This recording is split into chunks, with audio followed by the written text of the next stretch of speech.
حضرت سیدنا جابر بن عبداللہ انصاری رضی اللہ تعالی عنہما سے روایت ہے کہ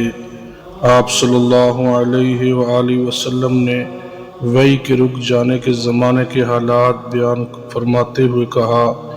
کہ ایک روز میں چلا جا رہا تھا کہ اچانک میں نے آسمان کی طرف ایک آواز سنی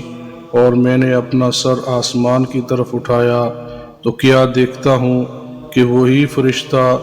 جو میرے پاس غار حرا میں آیا تھا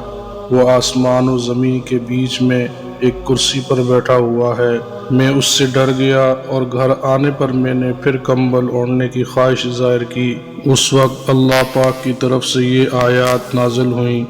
ہے لیاف اوڑھ کر لیٹنے والے اٹھ کھڑا ہو اور لوگوں کو عذاب الہی سے ڈرا اور اپنے رب کی بڑائی بیان کر اور اپنے کپڑوں کو پاک صاف رکھ اور گندگی سے دور رہ۔ اس کے بعد وحی تیزی کے ساتھ پے در پے آنے لگی۔